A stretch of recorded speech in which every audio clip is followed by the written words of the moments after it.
Tuhan sertamu.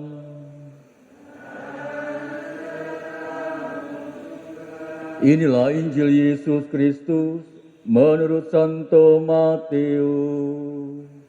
Dimuliakanlah Tuhan.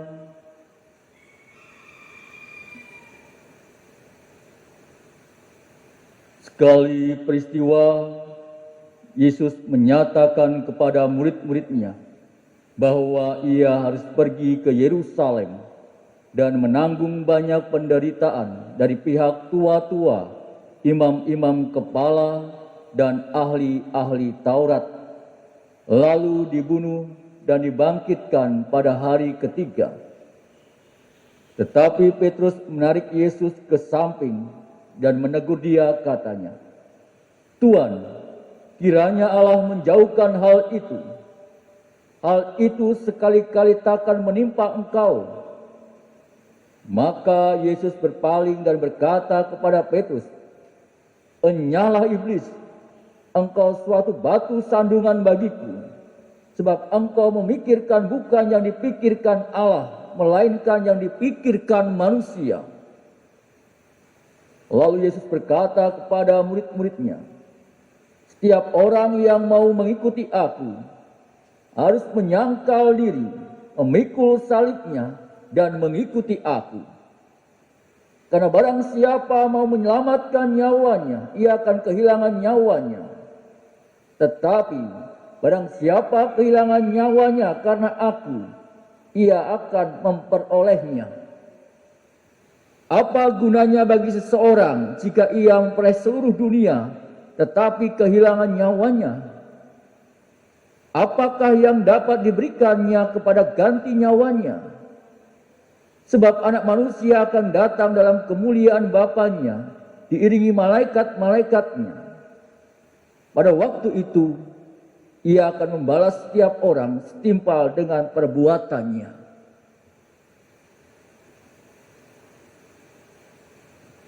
Berbahagialah kita yang mendengarkan sabda Tuhan dan tekun melaksanakannya.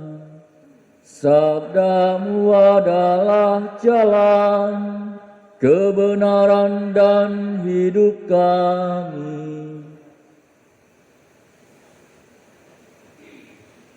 Saudara-saudariku yang terkasih dalam Tuhan kita Yesus Kristus, setiap orang ketika ingin mengikuti sesuatu ataupun ingin mendalami sesuatu tentunya memiliki motivasi-motivasi yang tertentu. Motivasi inilah yang tentunya mendorong seseorang dalam usahanya untuk mencapai apa yang diinginkannya. Ketika seseorang memutuskan untuk memilih sebuah pilihan, tentunya ia juga harus berani pula untuk menerima segala konsekuensi yang bakal dihadapinya dengan penuh kegembiraan.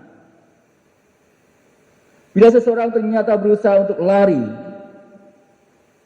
dari konsekuensi yang dihadapinya, maka tentunya patut dipertanyakan apa yang terjadi dalam motivasi awalnya. Tentu bahwa motivasinya tidak murni, tetapi ada kepentingan-kepentingan di balik yang terselubung dari apa yang ia ingini ataupun ia dalami itu. Saudara-saudariku yang terkasih, bacaan Injil hari ini yang kita renungkan bersama tentu mengisahkan tentang ajaran Yesus untuk menjadi murid atau seorang pengikutnya yang sejati. Yesus memberikan syarat-syarat bagi kita yang mau mengikuti Dia. Ternyata bukan sesuatu yang menyenangkan, tetapi sebaliknya suatu syarat yang sangat begitu berat bagi manusia. Dikatakan dalam Injil saat ini, ia harus menyangkal dirinya, memikul salibnya, dan mengikuti aku. Persyaratan mengikuti Yesus selalu merasa berat karena kita kerap berhenti pada keharusan menyangkal diri dan kewajiban memikul salib. Tetapi kita lupa akan syarat yang ketiga, yaitu mengikuti aku. Mengikuti Yesus merupakan kekuatan kita satu-satunya. Tentu tanpa Yesus kita tidak akan mampu untuk bisa menjalankan kehidupan ini dengan bahagia. Bukankah dalam hidup ini kita dihadapkan dengan peraturan dan hukum yang ada? Apapun kata orang bahwa peraturan dan hukum itu untuk membahagiakan manusia, tetapi tentunya selalu saja sifatnya mengatur.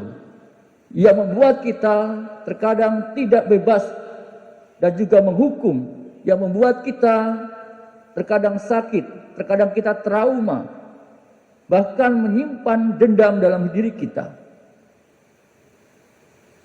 Saudara-saudariku yang terkasih, banyak orang mengatakan bahwa menjadi pengikut atau murid-murid Yesus itu, menjadi orang Kristen itu tidaklah mudah. Di samping harus belajar menjadi katekumen sehingga layak dibaptis, juga dituntut penghayatan pelaksanaan hidup yang nyata sebagai umat Katolik di tengah-tengah kehidupan masyarakat, menjadi sorotan mata banyak orang lain, menjadi buah bibir dan cibiran, bahkan direndahkan dan juga mungkin disingkirkan.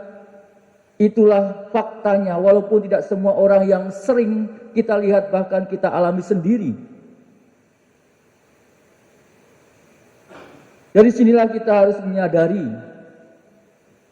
bahwa mengikuti Yesus itu berarti kita yang pertama sudah memiliki teladan sempurna bagaimana dalam diri kita menghadapi hidup dengan bahagia meski banyak tantangan dan juga banyak penderitaan yang akan kita alami.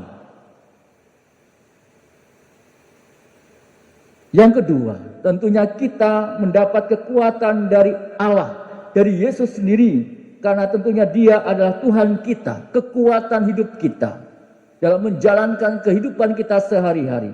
Dan Yesus sungguh-sungguh membalas kasih yang ingin membebaskan hidup kita dari belenggu-belenggu kedosaan kita, dosa yang membawa kita cenderung kepada pemikiran-pemikiran dalam diri kita, yang hanya terkadang keegoisan kita, keenakan kita, membuat derita orang lain. Saudaraku yang terkasih, betapa bahagianya jika suami istri hidup mengikuti Yesus.